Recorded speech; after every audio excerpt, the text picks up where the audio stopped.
Ya, pada bagian ini kita berbicara tentang kreativitas, satu kemampuan yang sering dipuji tapi juga dimusuhi. Mengapa? Karena kreativitas itu eh, kemampuan menciptakan hal-hal yang baru yang berbeda dan juga berpikir dengan cara yang tidak biasa ya.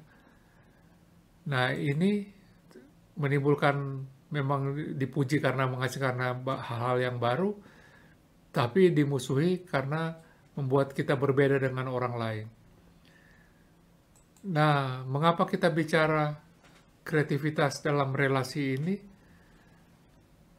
Ini memang banyak manfaatnya ya, karena berpikir kreatif itu menghasilkan hal-hal yang baru dalam pemecahan masalah dan juga dalam hal-hal yang kita anggap mungkin rutinitas.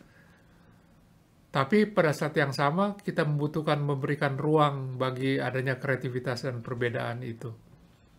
Pertama, mari kita lihat manfaat dari kreativitas dalam relasi kita.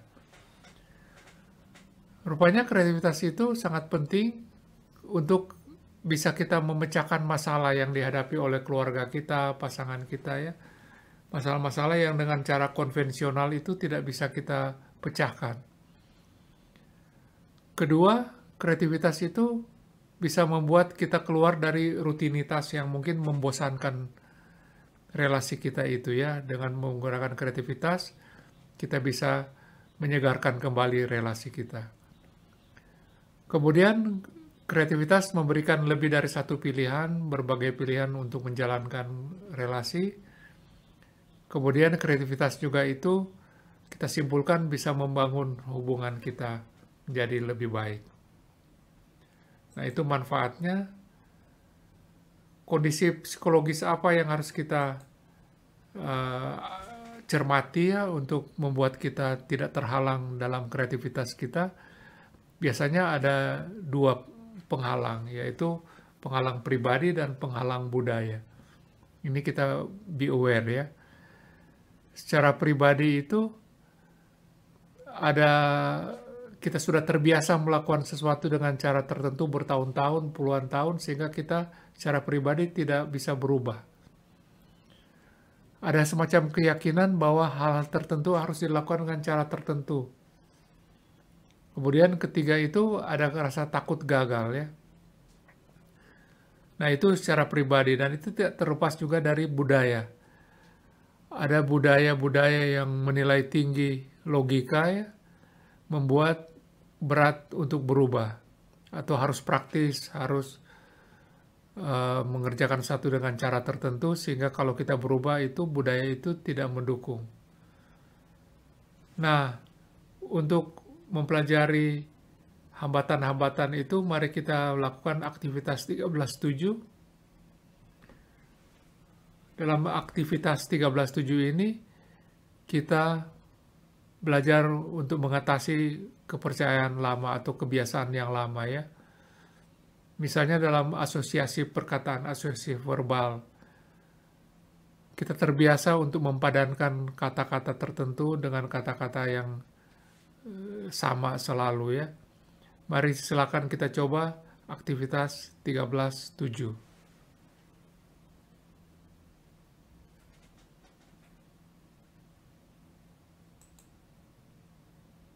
Oke, kita lanjutkan soal rasa takut, takut gagal dan sebagainya ya. Mengapa kita takut berpikir berbeda itu? Akar dari semua alasan kita untuk menghindari berpikir kreatif itu adalah takut akan kegagalan.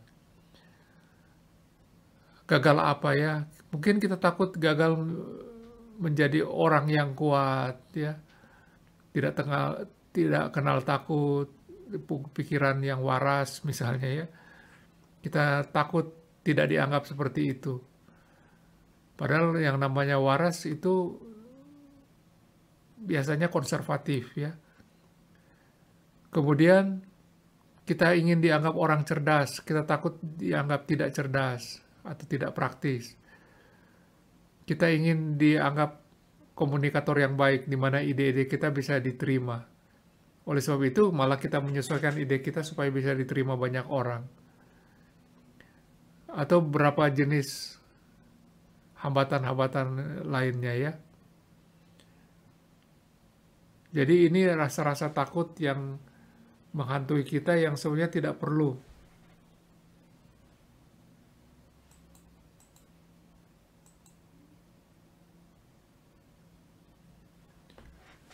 Untuk mengatasi rasa takut,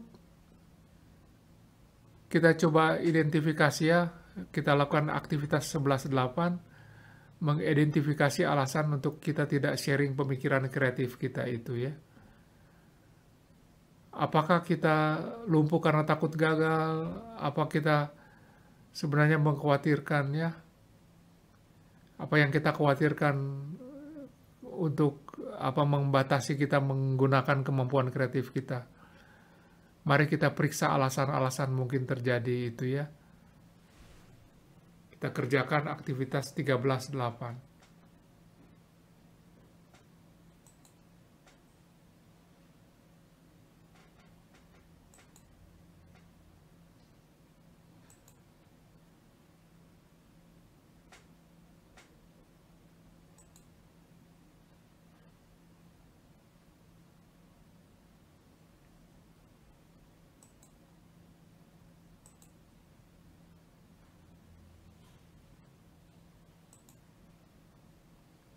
Oke, setelah kita berbicara tentang hambatan, melakukan aktivitas, sekarang kita masuk dua cara yang kita bisa lakukan tempuh untuk melakukan kreativitas yang membantu kita. Tidak hanya ini caranya, tapi ini bisa menolong kita.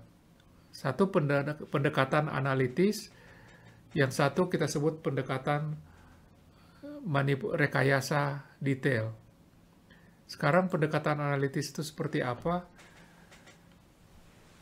Kita uraikan sebetulnya apa yang biasanya kita lakukan itu ke dalam komponen-komponennya, kemudian komponen-komponen itu kita carikan alternatifnya, itu namanya mengurai. Kemudian komponen-komponen baru itu kita gabungkan menjadi cara baru. Jadi maksud seperti apa ya? Misalnya kita terlalu rutin mengadakan rapat, kita ingin ada penyegaran rapat itu. Nah, kita uraikan rapat itu apa sih sebetulnya, siapa yang diundang itu masalah pertama. Masalah kedua, tempatnya di mana. Masalah ketiga, waktunya di mana. Dan seterusnya, konsumsinya apa. Nah, jadi hal-hal itu menjadi kita sebut elemen-elemen dari proses yang kita ingin perbaiki secara kreatif. Kemudian kita buat tabel ya. Setiap komponen itu menjadi kepala dari kolom. Kemudian dalam kolom-kolom itu kita tulis alternatif-alternatif apa saja yang bisa kita lakukan dalam kolom tersebut. Misalnya tempatnya tidak harus di ruang rapat kantor, bisa kita lakukan di taman, bisa kita lakukan di rumah, di kafe, dan sebagainya ya. Jadi itu contoh pilihan-pilihannya. Kemudian setelah itu kita pilih kombinasi mana yang kita merasa lebih segar. Nah, itu cara yang kita sebut perincian analitis. Kemudian cara yang kedua kita sebut manipulasi detail. Nah, satu hal itu kalau kita ingin perbaiki dia atau kita ubah dia itu ada beberapa cara, ini daftarnya ya, yang panjang itu yang bisa kita lakukan. Bukan sesuatu itu dengan membuat dia jadi lebih besar, membuat jadi lebih kecil, kita membaginya, kita memutarnya, mengangkatnya, mengeraskan, melembutnya, dan sebagainya.